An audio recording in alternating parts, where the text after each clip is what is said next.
Amphasys has created this instrument, which is an instrument to measure cell viability. So when we started in 2012, we were basically looking at where can we add the most value. So we had to basically choose the cell type and the industry. And somehow we cut across the agricultural world, and we saw that the agricultural world has a huge mission. By 2050, they have to basically double the output of food, and we were looking at how we could help them remove the bottlenecks in order to get to that goal. And we saw that pollen is obviously very, very important for seed production. You know, without pollen, no seeds. And we saw that there's no real good way to measure pollen viability at the moment to see the quality. So typically, we know a lot about the females, but we don't know a lot about the male lines. And obviously for hybrid seed production, this is very important.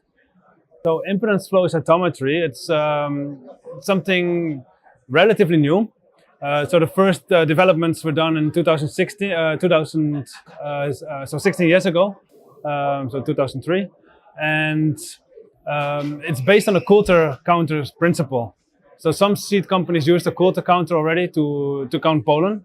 But it's just a counter. You don't get any information about the feedback. So if we have a male line which produces a kilo of pollen, but that's only 10% viable, then we basically do the same as a plant that produces only 100 grams of pollen at 100% viability.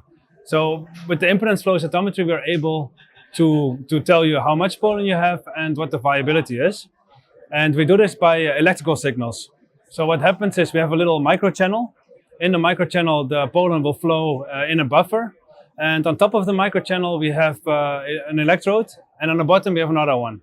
So when the top of the channel is positively charged, the pollen cells will align themselves with this charge. So that means that the pollen becomes negatively charged on top.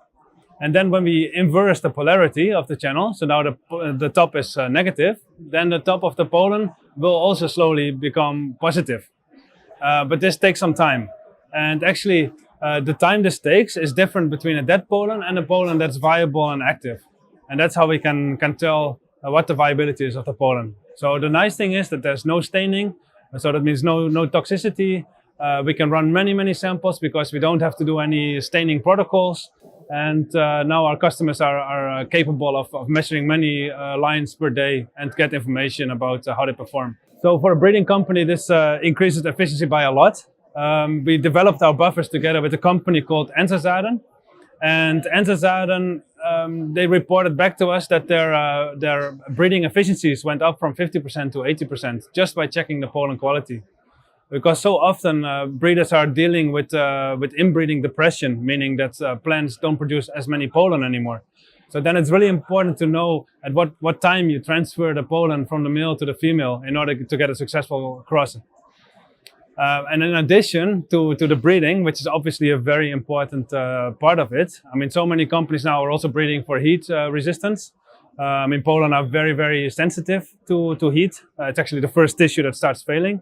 And now we can, in a very high throughput way, we can look at all those different lines. But in addition to that, we can also look in production. So there's many angles again there. Some companies they are producing pollen in one area and they ship it to another. So then they have to put the quality gates. They have to know how to store the pollen. They have to do the farm management, you know, on the pollen production side, but also on the farmer, the end user, the seed producer side.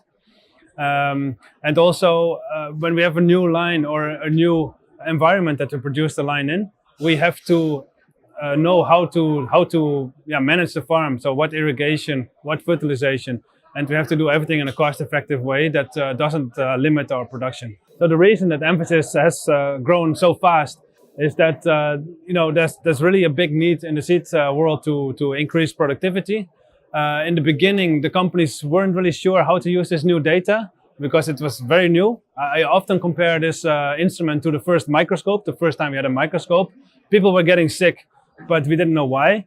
Then we saw the bacteria, and then we knew, okay, we have to wash our hands. So very simple things, but fundamental.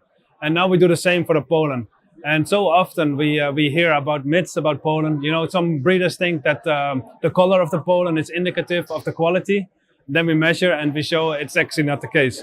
So we're taking away the myths, we're coming with the facts, with the data, and based on the data, the customer is able to make good decisions. First off, we are not a service company. So we don't provide the service, but what we do is we work together with the customers very, very closely. And we have many collaborations going on specific applications. And we share this information with all our customers. So yearly we have an Academy in Switzerland at our home site. Our customers can come there and learn about the latest developments. So on a technological side, the instrument is very, very mature. But then in terms of how to use the data, how to make the decisions, we can help a lot with that. And every year we update our customers on that. So it's really very, very broad. And we're a very open company and we're very proud of that.